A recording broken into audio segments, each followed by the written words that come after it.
Today, whilst exploring, I found the most epic FPV drone spot. This is the perfect spot. There was a beautiful cove with a beach and palm trees perfectly separated, and the best part about it, there was nobody around. Full disclosure, I fully messed up with my audio levels. I tried to fix it as best as I could, but yeah, probably don't put your headphones at full blast. Welcome to a brand new video. Today is a mission to get some epic drone shots.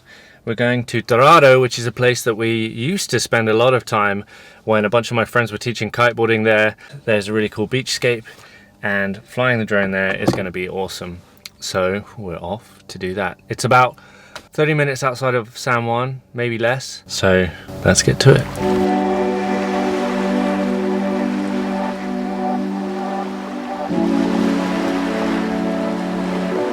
So we've come to this spot just outside of Dorado, and it's like the perfect place for flying the drone. I've been wanting to put the FPV drone up the last couple days because I've been practicing on the simulator, and this is a beautiful spot with all the palm trees, coastline and everything. So we're gonna post up somewhere, we're gonna fly. I think this was an old campsite.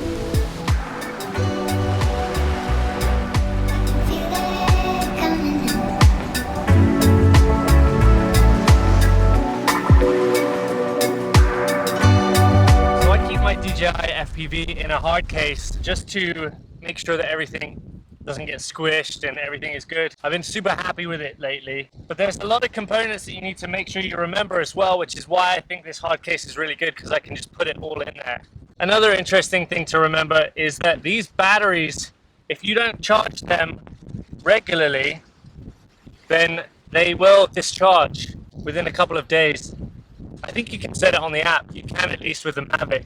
Another key tip is to remember to every time match the colors of the blades with their corresponding motor color as well.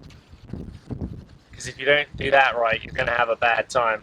So far, I'm really super pleased with the DJI FPV system. I think it's awesome. It's great for beginners, and I like the fact it's got the safety in case you freak out, you can just press pause and it will just hover there. The first thing I did when I got this thing was put this green cover on, because I never want to lose this thing, even if I crash it. Let's go fly.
One of the cool things about flying the drone is you can find all the good spots from the air a lot easier. So I spotted this little beach when I was flying the drone, so I think this is a good place to post up at.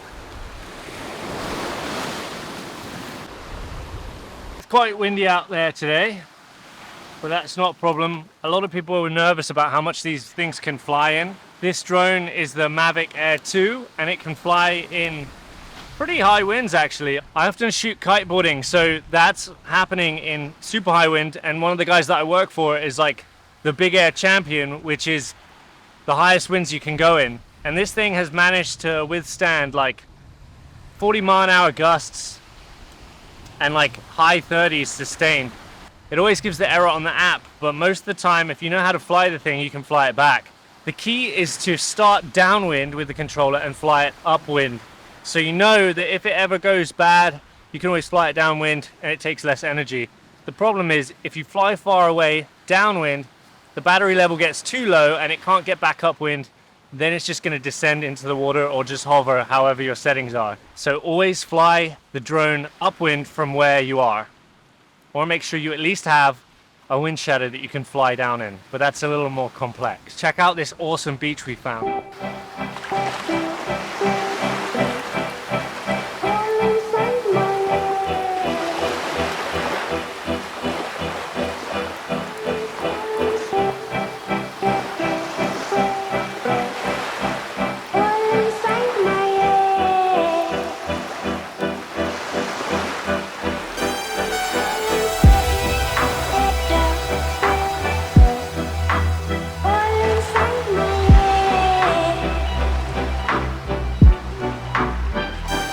So there's a massive storm on the horizon with a lot of lightning, and it looks like it's building and coming over the top of us.